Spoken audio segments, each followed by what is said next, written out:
And we are recording. Okay, so we're back with my uncle's escaped Alcatraz with Ken, Mike, and we have a very special guest today, Amanda Williford. And Amanda works, I believe, is it the park system or that was related to Alcatraz Island?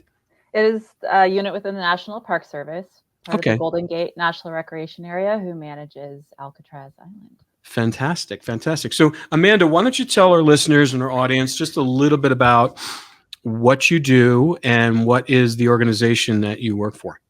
Sure. So I am the supervisory curator for Golden Gate National Recreation Area, and we manage currently the third largest collection in the National Park Service, which totals about 6.2 million items. We cover 4 different disciplines with natural history, archaeology, history, objects, and archives. And all of that is managed on behalf of the American people. Fantastic. And then one of those things is obviously Alcatraz Island. It is, indeed. Okay. So tell us a little bit about how what is your responsibilities in regards to Alcatraz Island? So we've acquired a lot of Alcatraz collections through a variety of means, mostly because we're still managing the island and need to make sure it's not going to fall apart into the bay. So we have materials that include federal documents like building plans for the prison and contracts to redo the dock. We also have a lot of family material from Alcatraz, from the correctional officers and their wives, spouses, children who lived on the island. We have oral histories from people who were living on there either by choice or by circumstance. So that includes the military time period, federal penitentiary, as well as the Indian occupation. So Alcatraz has a multi-layered history, and we're trying to capture all of those perspectives and help people understand a little bit more about the island. I think a lot of people don't realize that Alcatraz started out as a military installation. Do you want to kind of let people know a little bit about that history? Sure. So began in the 1850s, mainly as a defense site. It had gun batteries on there to help protect San Francisco Bay, which was the heart of some of the gold rush time period. So you had a lot of financial things going through the bay, and the Army was there to help protect it from potential invading forces. There was also the disciplinary barracks, because Alcatraz was not very hospitable, and it was an ideal place to kind of make sure people weren't encouraged to deviate from what the military was asking them to do. Mm-hmm. So that served as a disciplinary barracks all the way up from the 1850s until 1934. Wow. Yeah. Wow. So that's when it switched over to a federal penitentiary? Yeah, so it stayed within the federal government system, but it switched agencies, and the Federal Bureau of Prisons took that over, and it became a department within that agency. And then what were some of the first prisoners that were brought there? The details of Alcatraz in terms of the federal penitentiary are not high on my research list, surprisingly. But the first prisoners were some leftover military. There were still some of those individuals who remained on the island, but were transferred into custody of the Bureau of Prisons. And then they sent a train of prisoners across the bay on a barge just to populate the prison from there. It was known mostly as one of those sites for potential escape risks, with a lot of deterrence, being more than a mile away from any sort of land and high currents with low temperatures in the water. So there were deterrents for going out to or for escape risks. Yeah. And how long have you been working for the for that organization? I've been working with the Park Service for about 19 years. So this has been my only park. So it's a little bit remiss to not have that information about every aspect of the island, but our park is huge. It's like 80 miles north to south with 83,000 acres and a really diverse, complex history. So I have a surface level knowledge of a lot of different things in this park. And I appreciate the opportunity to talk with other researchers and enthusiasts to help build that knowledge and to help find collections that can contribute to knowing more about these areas. How popular is Alcatraz Island with tourists? Oh goodness.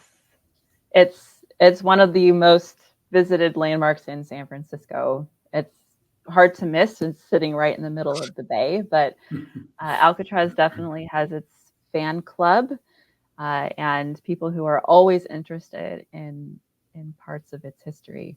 I do often joke that we have 6.2 million items and everybody wants to see the same 60 because it just captures so much attention with that history of Alcatraz.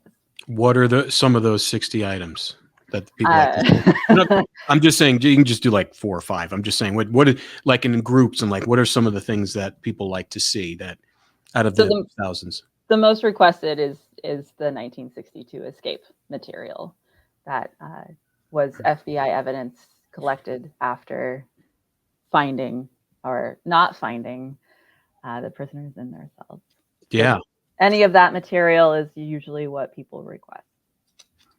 That's well, when Ken and I did the Expedition Unknown episode, and of course you were there with Josh and Stuart, we had the good fortune of seeing some of those items that the regular commonplace person is not permitted to see. They were the digging tools. One of the false grills was there. Some of the paints and the brushes were there. The periscope that they use for the escape was there. We got to see that. One of the life vests was there. One of the raincoats that was not used in the escape, but it's the raincoats that all the inmates were issued, was there. And of course, they weren't the real dummy heads, but they were scanned copies, so they were exact replicas of the original dummy heads. We got to see those as well. So I know for me, that was quite a treat to see the actual items used in the escape that is kept under lock and key normally. Yes. So a lot of our items are definitely kept under lock and key, mostly for their own protection. And we are accountable to the public. So we want to make sure that we, number one, know what we have, and number two, know where it is so that they can be preserved for future generations. We do allow access to the collection by appointment. So while we brought things out for this particular episode, people can request to see them. Or these items as well. The only items we do not bring out on any sort of regular basis are the original heads, mostly because they're super fragile. They were never intended to last for as long as they have. And so they're a little more delicate, and given the number of times that they would be requested out, it's just not great for the objects. And so we want to make sure that those are able to last, which is why we don't bring them out. However, if someone would like to see some of the tools, that can be arranged by appointment. And then we bring the materials down to the reading room and folks can take a look at it. Actually, right now, there are some materials on display at the San Francisco Airport Museum. They're doing an exhibit on the history of San Francisco, and so they've worked with us to get materials on loan, and one of the grills, a paddle, and I think some of the tools and FBI posters are on display there right now. So they do leave our building out of lock and key under certain circumstances. I am a big supporter of making sure that these collections are available and made accessible. It doesn't do any good for the collection to sit in the dark in the back in a box. People should be able to have access to it within reason for the objects themselves. That's cool. Well, that's cool that you're preserving all that stuff. Yes. And then what is the charter? Is that the main charter, is just to preserve historically all these items for public consumption, for public viewing, and how much of that history of the escape is to me, it's like I said, it's very important to the zeitgeist of Alcatraz. So the National Park Service has a mission for preserving cultural and natural resources for future generations and for the enjoyment of the public. So it is part of our mission. Each park is required to have a scope of collection statement that outlines exactly what it does accept, because we don't want to be responsible for, say, all of San Francisco history. But because we're managing Alcatraz, we want all aspects of that history to be able to help interpret the site, maybe expand some of the knowledge and understanding of what took place there. So that is our mission. That is our goal, to do all of that. Have y'all ever lost any items? You want me to admit that on the they're never intentionally missing items. We pride ourselves on a pretty strict inventory process within our system. We have databases that manage all of that. I host a lot of interns, and I tell them that if you leave here with nothing else, two things. Know, if you're working with a collection, know what you have and know where it is, because everything else can be recreated if you can find it. So do you believe that the FBI gave y'all all the items? I do. Anything that they had in their possession, they transferred over to us. I know that there is some question on absolutely everything that was in. Yeah. So you actually have done the first raft that they built. We have a piece of the raft. We're unsure if it's the original first raft or just part of a pontoon that was made.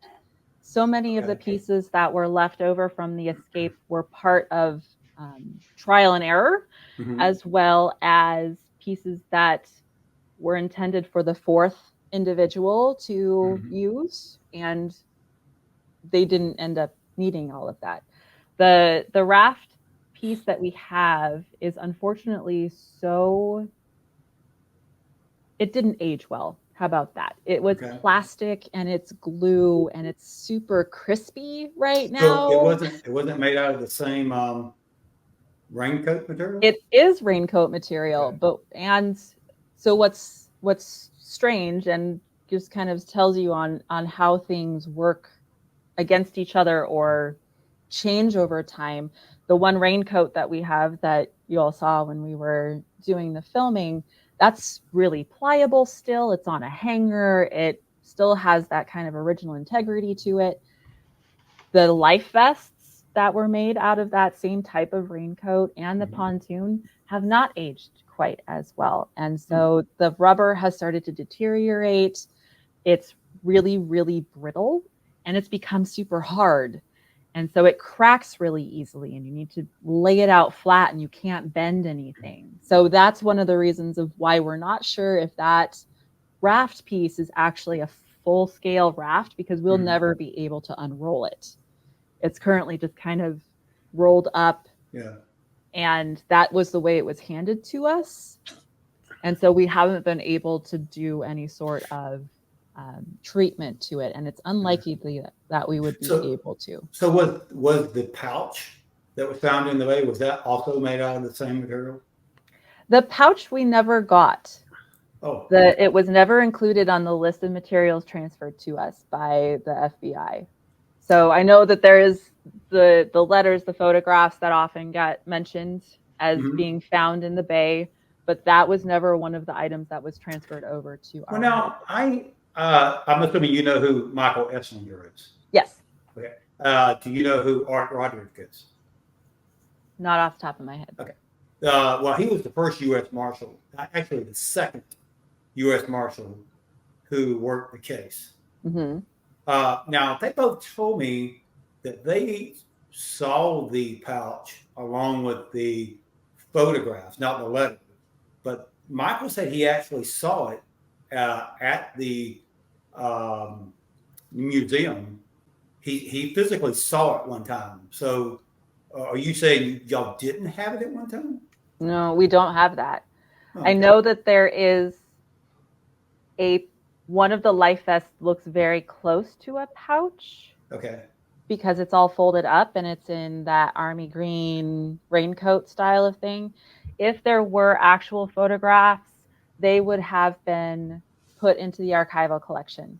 And well, they're definitely listed in the FBI report. Yes, they are So definitely in the they're FBI definitely report. there. So you're just saying they never turned them over to you. Correct. Okay. So we have deeds of gift and transfer documentation in our accession files. Mm-hmm. We love paper trails. That's our life.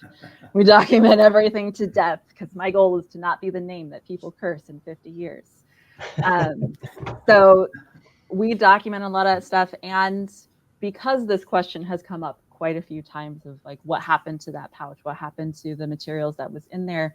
I have re-reviewed the list of items that were transferred, and that was never on the transfer list to the National Park Service. Gotcha. So it could be that it's somewhere in the evidence holdings of the FBI or the U.S. Marshals, because they are now in charge of the case. But I can't provide what we were never given. When did the FBI, did they hand all this stuff over all at once, or was it like in waves? It was all at once.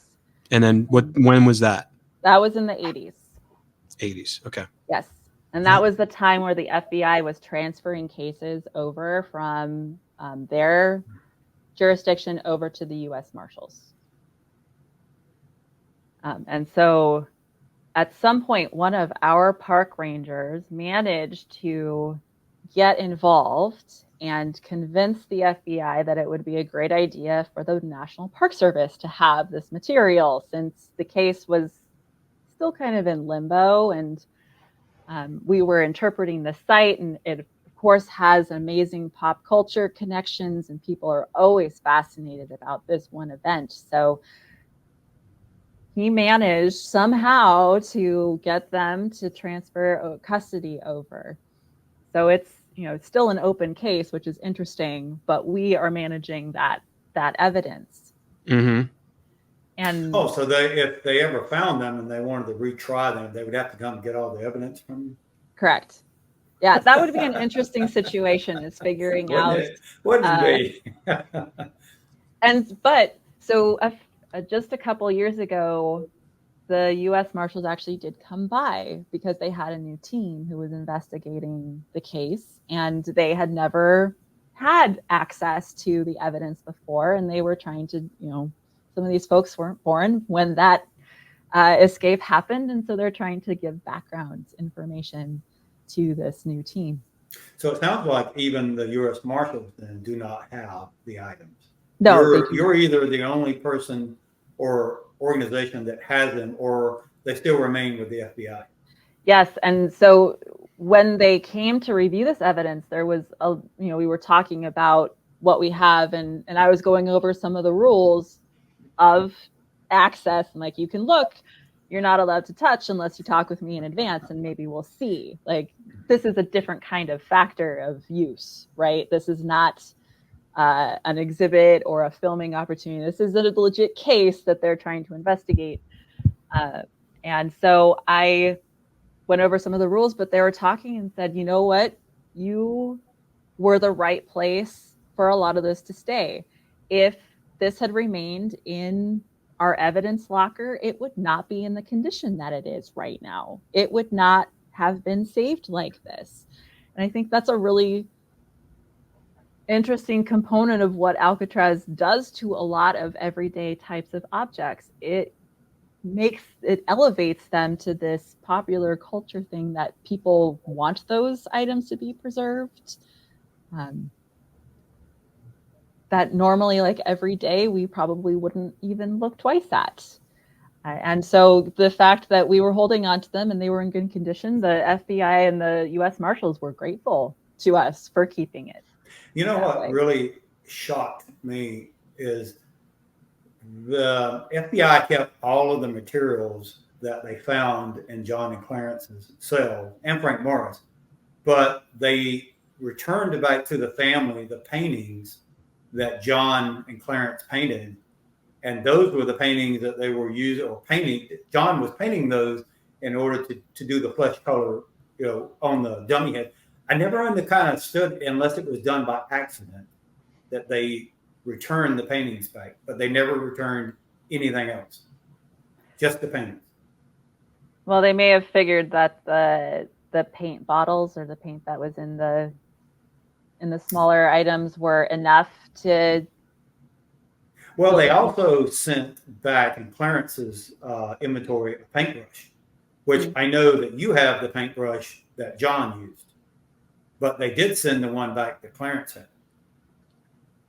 So I can't speak to why they kept certain things and why they didn't. Also at that point, it was when the escape happened. It was another escape. It didn't have this legendary status that it now does. Time does amazing things to history and tells us what is important and what isn't. So you have to sometimes give it a few decades to understand where it's going to stand in the rest of the history of a place or an organization. Yeah, but I've never seen the amount of FBI documents that they've done on an escape outside of Alcatraz. And most of the documents were recorded and done in the first year. So, and then we were talking a couple of weeks ago about how, it took the FBI over 15 years before they ever turned it over to the U.S. Marshals. And we've never heard of a case that long before they ever call in the U.S. Marshals, if it was just a regular escape from prison, right? I'm not as familiar with how the legal process works in terms of escapes. I maintain based upon the experts that we've talked to in the government, they said that was highly unusual too, because normally U.S. Marshals are brought in pretty quick when there's but this one was a little bit different. I wanted to ask you a little bit about when was the first time you actually stepped foot on Alcatraz Island? I had started working for Golden Gate, and I think it was just a field trip for our museum program or our archives team, because our archives are actually located on the Presidio, which is still part of Golden Gate. But it was just one of those building our own knowledge base so that we knew what we were taking care of.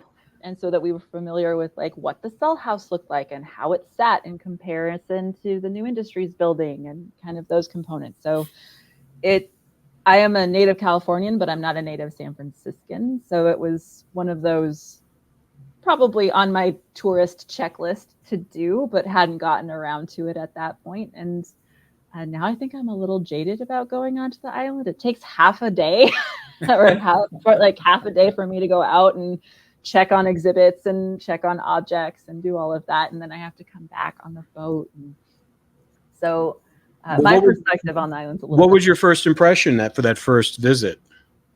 Oh, it's hard to remember. I think it was cool because I'm a history nerd, right? And so all of this I've worked with the photographs, I had seen the plans, and now I'm there, and it was really cool.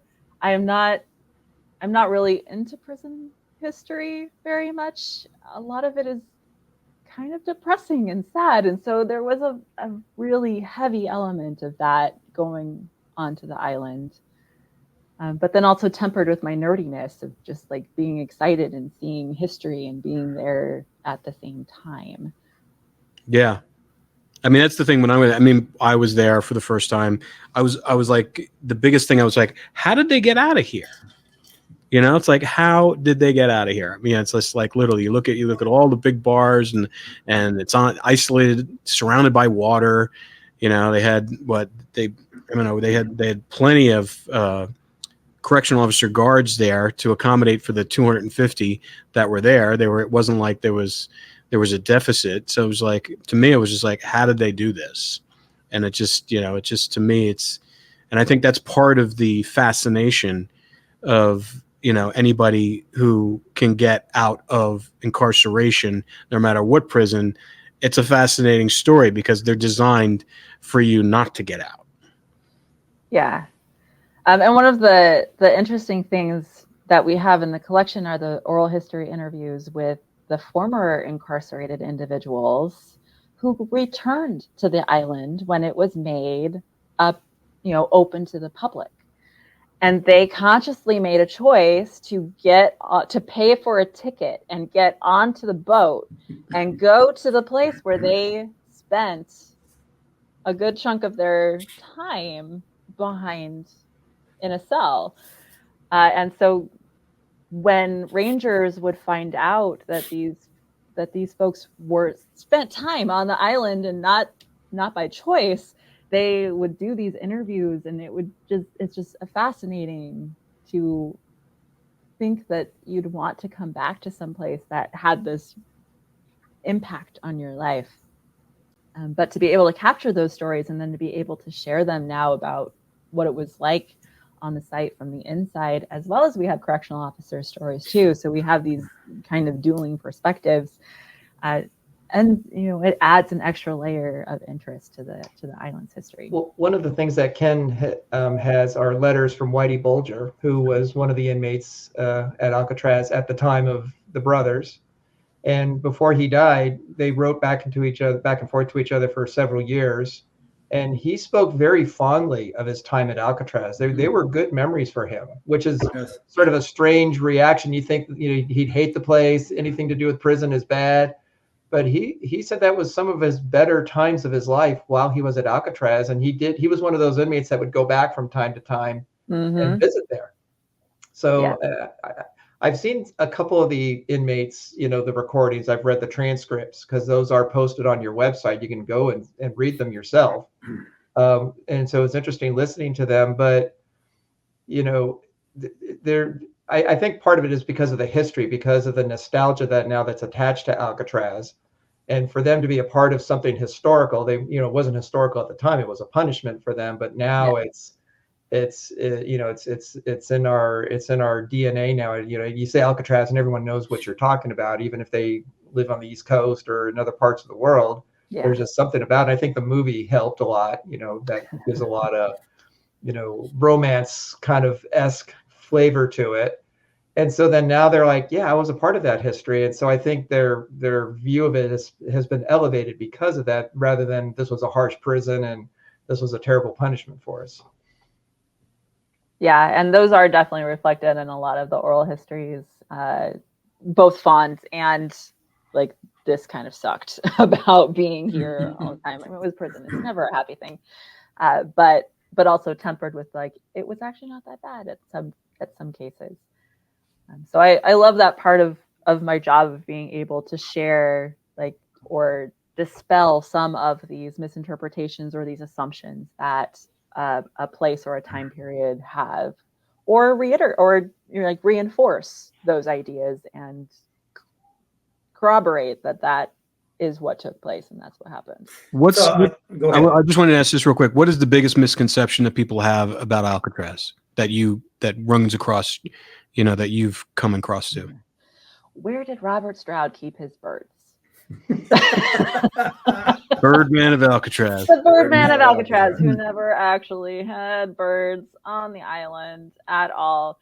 So,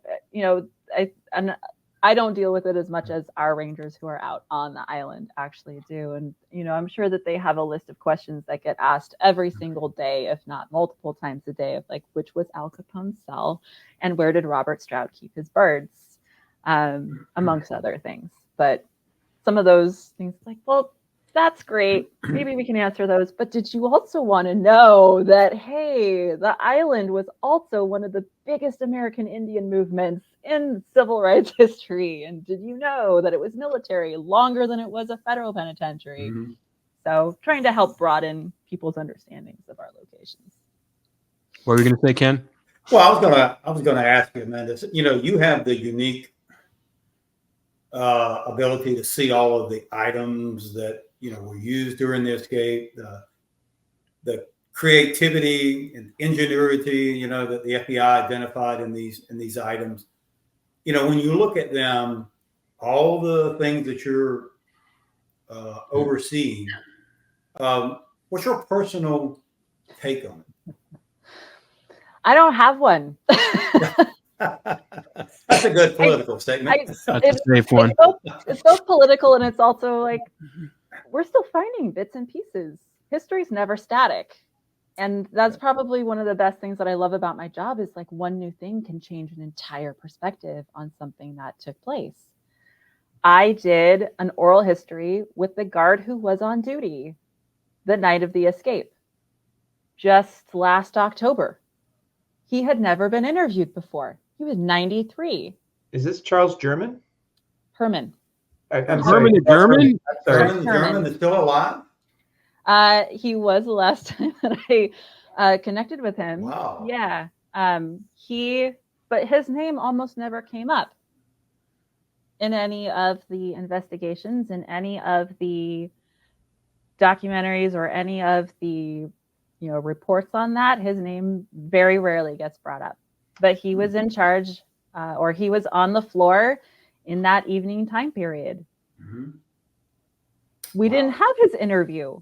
Now we do. Is it on the website? It is not yet on the website. So I've captured it. It's in our collection, but I have not had the resources to be able to fully transcribe it yet. Because when we were doing research for the book, Whitey Bulger in the letters actually mentions Officer Herman. Several times. He referred, several times, and he referred to him as Herman the German. That was the nickname After he denied that. The inmates gave him. That's why I said, Officer German, but it was Herman. And one of the things that Whitey said was the day after the escape, that the inmates, they knew that he was the guard on duty. Mm-hmm. And he said that when the inmates were on the roof, when they went through the little vent, the air vent, and they took off the cover, it landed on the roof, and it made a big noise, and it startled the seagulls that were on the roof. They're squawking, flying away, and the thud of the roof from the cover. And he said that Whitey heard the noise because he knew that night they were going to escape, and he was just waiting and listening to see what's going to happen. He hears the thud, he knows what it is, and Officer Herman was on the floor, and he said he started making noise. He started banging on the bars and kind of banging his bed, and I guess some of the other inmates were doing the same thing to distract him. So he wouldn't investigate, and that obviously worked. And then the three got away, and then later when the FBI was brought in and they were investigating the escape, and they're interviewing all the inmates and they're interviewing the guards, it was discovered that Officer Herman didn't do all of his duties that night. He didn't check on the inmates because he was behind on his schedule. He signed it off that he had, but he hadn't. And he was singularly blamed for the escape and was given 30 days. We have a letter in the book from that Warden Blackwell, penalized him, saying, because you didn't dereliction of duty, you're 30 days, no pay. And he was the only guard that was blamed for any aspect of the escape. None of the other guards were.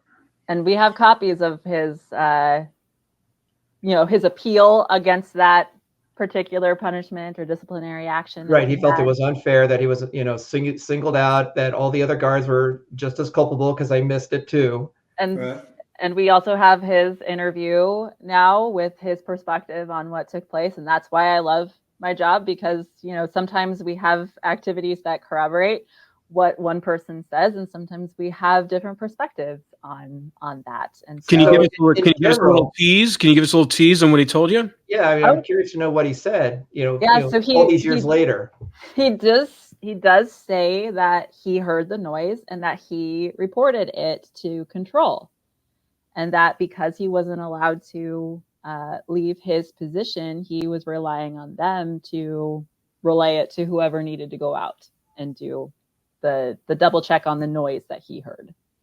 So whether or not it was connected with the escapees or with the other noises that were being made in the house, that did not come through.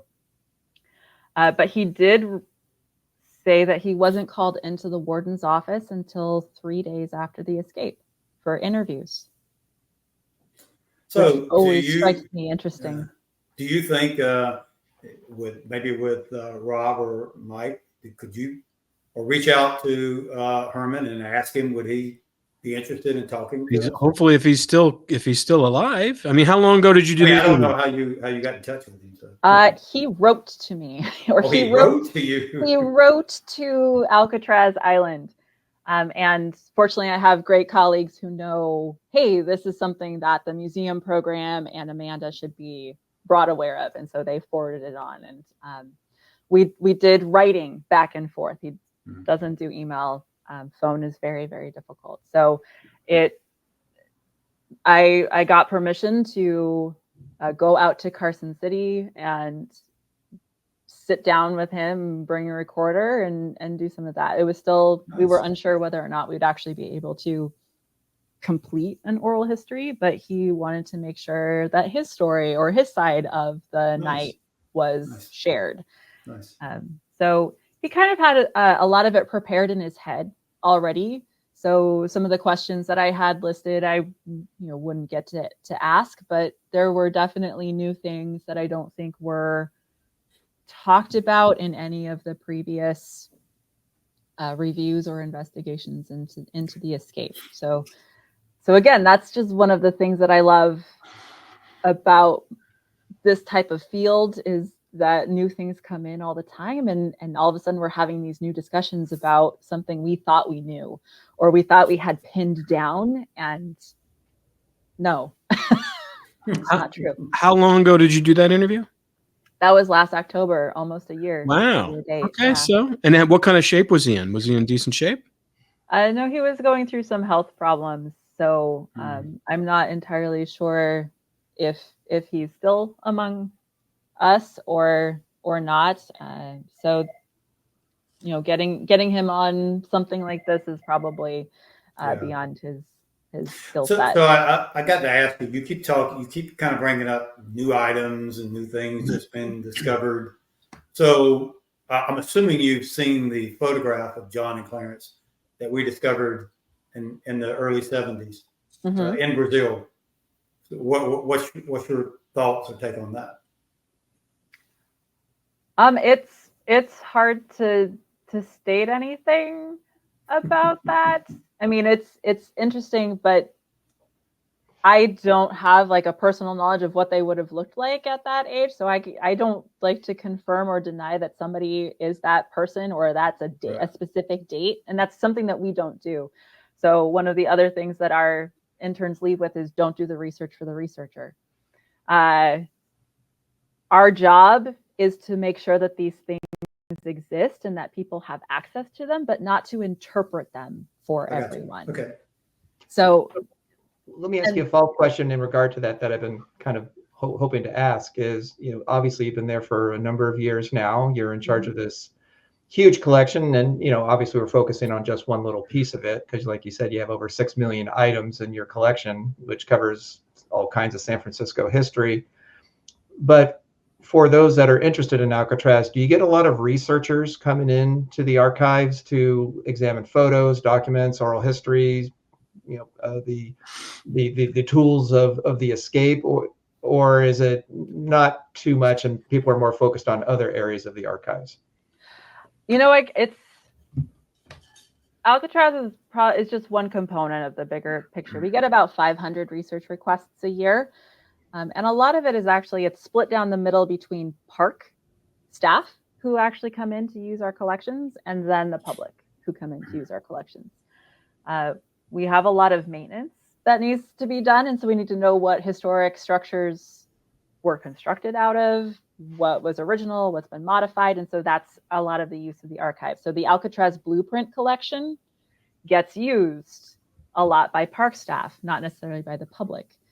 But I do get a lot of folks who are just interested or fascinated. And so if they come in and they say, I just wanted to know what you have, we kind of don't know what to do with them because we have so many items, but we can point them to some of our historic photos. And Alcatraz is often one of those photo binders that gets brought out a lot so that people have a chance to geek out on the history of that island. Again, it's a fascinating place, right? You mentioned, you say Alcatraz anywhere in the world and people know exactly where that is. And so it's always going to have that fascination.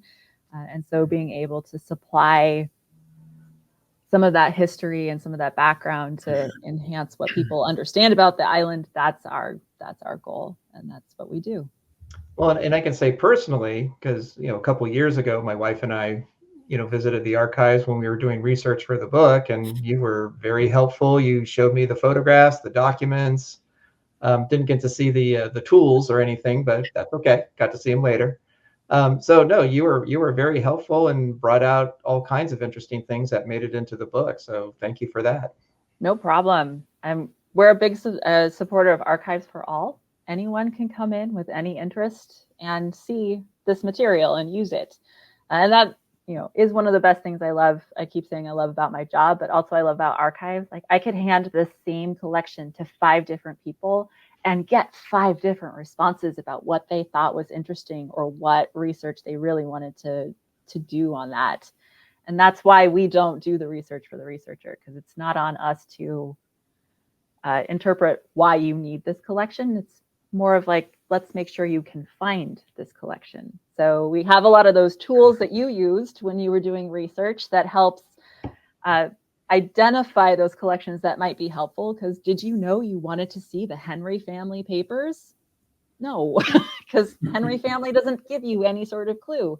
But we listed in our special collections guide under Alcatraz federal penitentiary period. We say that it's part of the family that lived on there. Henry was a correctional officer from this year to this year. And so whether or not, hey, this would apply to my project. And the photo binders, very easy way of being able to just flip through history and see different perspectives. Maybe you want a different angle than the person who comes in 3 weeks of that cell house. And so you can get what you need or what you didn't even know you wanted, which is fun. Yeah. I mean, I've had experience going through government archives before. I was doing a World War II doc, and I had access to their archives in March Air Force Base, and I was astounded how much they had.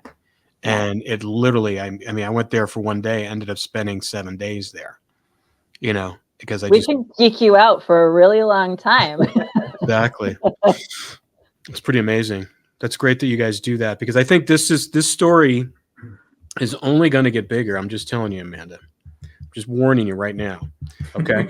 So, because these 2 gentlemen have done an amazing job on their book. Have you read their book yet? No, I have not. You should read it. You should definitely read it. In fact, or I know I've sent you photos, right, Mike? Yeah. I made sure to give you guys the proper credit. I always appreciate it. This is exactly how you wanted it to be noted on the photographs and the other documents, but it's in the bookstore on the island. So because they both did an amazing job of chronicling both the history of Ken's family and the history of Alcatraz and its inhabitants at that time, and then just the dynamic, and then the escape. And they have got some great contributions to, I think, that, and that's why I was like, initially, I mean, I don't know if you guys carry their book or have their book, but to me, it's a historical document. It really is. And it tells a fantastic story as well. Because I think what people don't understand is I don't think and the thing that I didn't understand when I read it, because initially I read it, they sent it to me, and they were just going to come on for like one podcast to kind of talk about it. And now we're into, 28 hours, because I can't get enough of it. And a lot of our audience still can't get enough of it. And now it's kind of spiraled into a live investigation. But it's, what I didn't realize, getting back to what I was saying, I didn't realize the history of John and Clarence, and then just the backstory of their lives, which I thought was fascinating. And because that to me is like everything that people do as adults is motivated by their past and what brought them there. And so the way Ken was able to bring that to life, obviously being a family member and having his mother who's still alive and his aunt who's still alive, who could actually really kind of shepherd him through this labyrinth of stories that are completely all factual, and and all the pictures and all the other items that he's provided, the letters, the cards, when they're the letters from Alcatraz and all that stuff. And to me, it's just, that story is just, because it's the greatest prison escape that's ever happened in the world, and it's and as far as you're concerned in your archives, you feel like it's, and some of the federal agencies we talked to is like, they're all believe that they didn't make it and they perished in San Francisco Bay. And so that's why it's so fascinating to hear that you guys are preserving that, because I think it is something that needs to be preserved, and I think it is part of public interest, and I don't think anything is ever going to happen like this ever again. No, and so that comes to the thing of, do you want the question answered? Yeah. In a lot of cases, I know that there are people who need to know, but at the same time, that changes kind of the importance of some of the items that we're keeping. It doesn't have quite the fascination. I mean, the ingenuity would still be acknowledged, and the fact that the effort put into it was fantastic, and being really creative and resourceful, but it wouldn't have the same mystery that we thrive on, and that a lot of popular cultures are, pop culture is using to keep the story alive. Mm-hmm. I don't know. I would say that solving this mystery might actually open up another mystery. Yeah. You never know which direction things are going to go in. We'll have to send you a book. Yeah. Well, aren't you? I know you're not into all this stuff, but aren't you the least bit interested now to read the book? In some ways, yes. In other ways, it's another part of my park, and I work with a lot of sites that don't get quite the same attention, and I have many objects that need care, and trying to balance what some folks find important and what other folks find important is very difficult in our job, especially obligating resources and finances and all of that. What's important to one person is not as important to another, and how do we find that path forward? Well, Ken, I'm putting you on the spot here. I just had a thought, because as Amanda was saying, they always like to add to the collection. What are your thoughts about the scanned letters from your uncles, about adding them to the collection? The prison letters. Would you be comfortable with that, or you want to keep that in the family? I don't know. Let me think about that. Well, I mean, I guess I would ask Amanda. So this question, and maybe I will. So I've only seen the one photograph that was made the very next morning from the FBI on John and Clarence's cell. It's the one that was published in the newspaper, and you can pretty much find online anywhere. But you mentioned that there were other photos. Are there other photos of those cells? Yeah. That were taken that next morning, besides the one that everybody sees? There might have been the one, but there's an entire series of photographs that the FBI took in the investigation, and we do have all of those, or what we assume to be all of the photos, right? I mean, we only have what people give us. Yeah. Right. So we haven't been able to go out and get that. And Alcatraz wasn't part of the National Park Service until 1972. That's a really long time for things to get sent everywhere else. So we do rely on folks to help contribute to that overall understanding of the island and the rest of our park. So we do have photos that the FBI handed over. It's just, there's a black and white set and a color set. And yes, that cell photograph is in there, as well as other cells. They may not have taken 6 photographs of the same location, because photography at that point was a very different creature than what it is today and what we expect photography to be. Right. However, I think like 8 years ago or so, we did an open house event here at the museum program in our archives building. And we got some press coverage, showed up on the news. And then the next day, it was a weekend event. The next day, one of the daughters of one of the FBI investigators came in and said, my dad was in charge of investigating the 1962 escape. I have his records and I have his photos. Would you like them? Like, yeah. Yeah, we'd really like to have that material if you wouldn't mind sharing it. And so she donated his records and his materials. And in there were more photographs that we had not had, that were not part of the FBI or like color set, and that we hadn't seen before. They had appeared in other FBI reports, but now we had a copy set in our collection that could be shared. So if I went up to San Francisco, would I be able to look at those? You did look at them. We did. You did show them to me. Yeah, they're the ones that also have like this strange photograph of the guard with the life vest on, and he has like the dummy head in front of his sort face. of vaguely remember that. Okay, so I did look at it. Yes. Okay. Yes. All right. So do y'all also maintain the FBI files? No.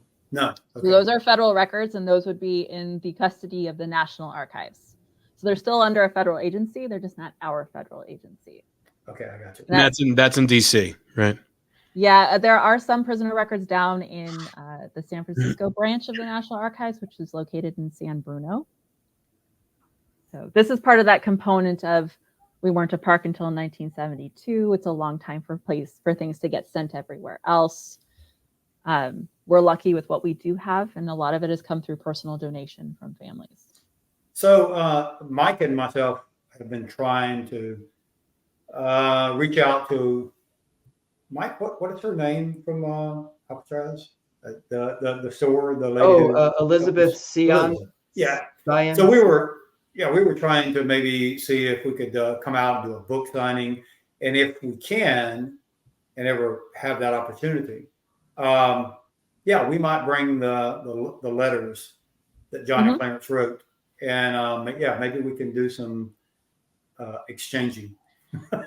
Yeah, when John and Clarence were at Alcatraz, when they were growing up, they were very close. It was a very close-knit family, and whenever they were incarcerated, they always wrote to their parents, let them know that they were okay, everything was fine.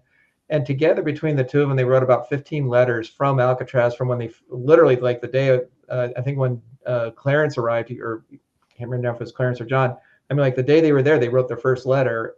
Up until May, I believe, April or May of '62, just before they escaped, they're writing home, just talking about life in the prison. Just kind of like, oh yeah, the weather's like this, and I'm waiting to hear. There was another brother, Alfred, that I haven't heard from Alfred for a while. Just very casual conversations in the midst of, this is when they were digging, this is when they're doing, the making the raft and the paddles, etc. And you would never guess from the letters what was actually going on, because it was, like I said, now, of course, they also know the letters were monitored, that they couldn't say, oh, the escape's going great, we should be out of here in 2 weeks. They can't. See you soon. Yeah. See you soon. They knew every letter was checked before it got mailed out to make sure they weren't sending any information that they couldn't reveal to family. Yeah. But it's just the remarkable documents at the time of what we know was happening, what they were writing to their family. And it's quite, it does add a lot of information about them personally, get to know them a little bit better as people.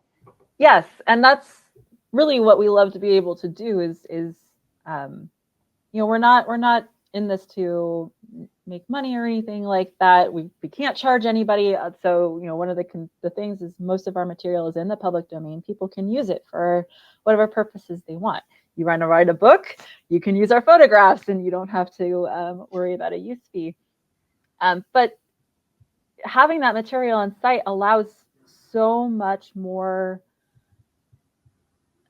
just background and richness to what it was like to be at that site, and to look at those letters, to both have just like, this was the day-to-day life on Alcatraz, and this was their interpretation of it, and this was their personal experience, and then also on this other layer of this was going on in the background, and they were yes, painting heads and sweeping up hair from the barbershop to add to the dummy, and scraping mortar out of that. It opens up a lot more thought about one area and one time period and just a set of individuals. And so having more perspectives is, in my opinion, just icing on history.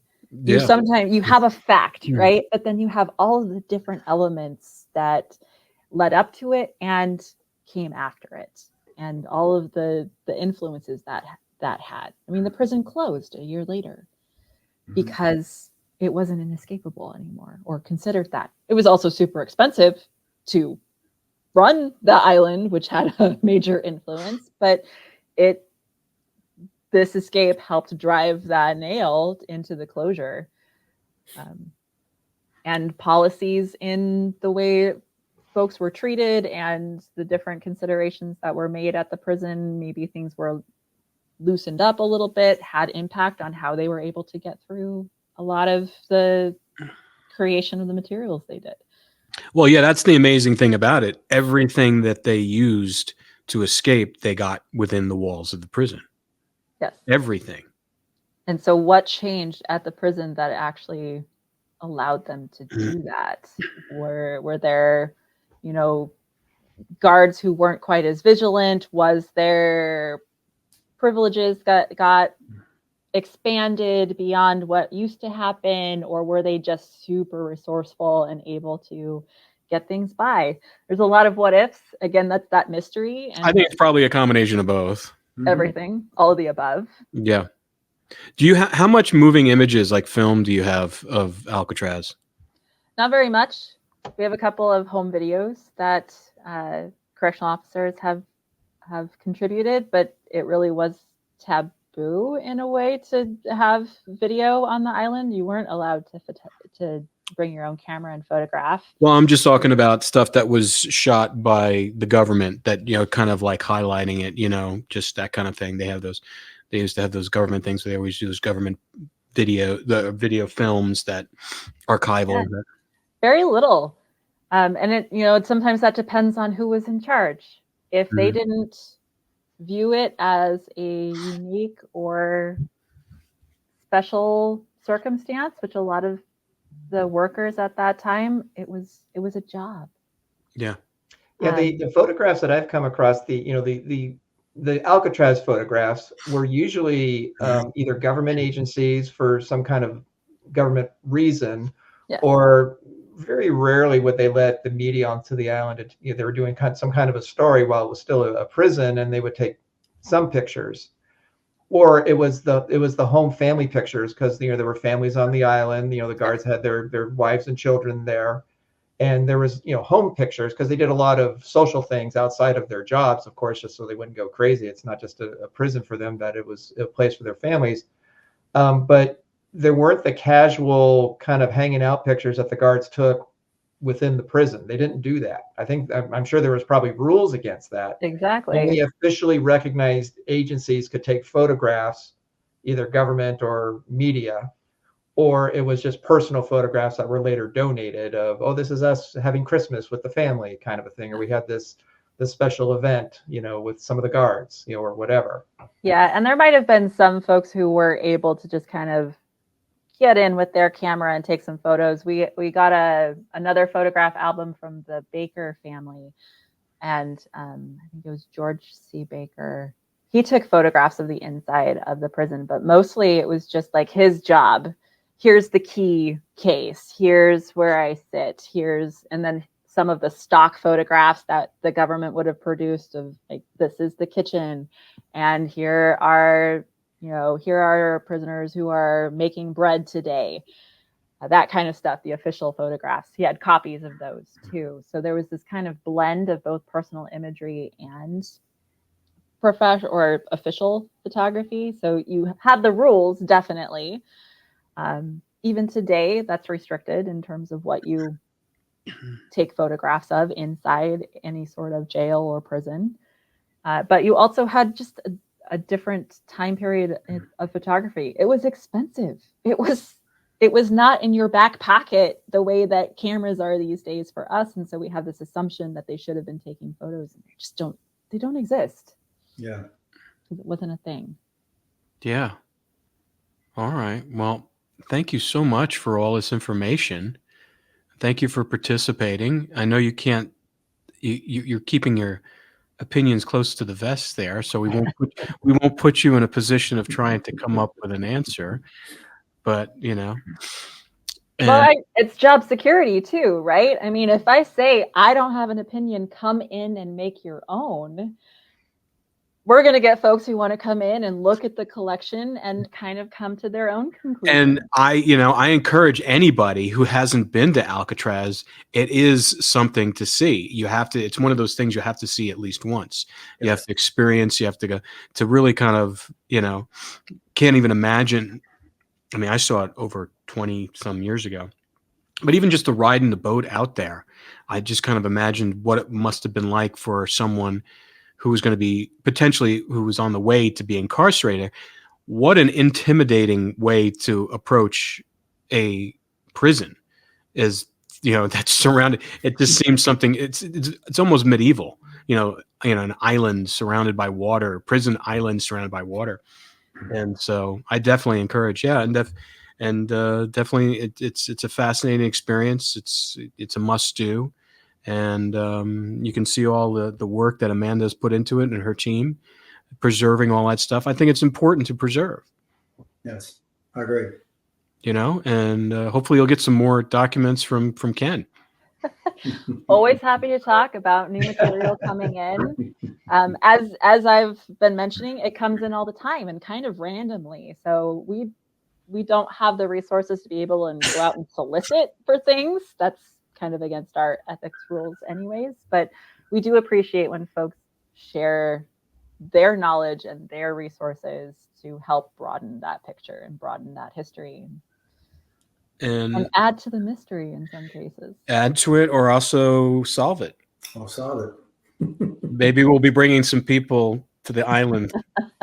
You do. I'm pretty sure we know a couple of other interested parties who would also like to be aware.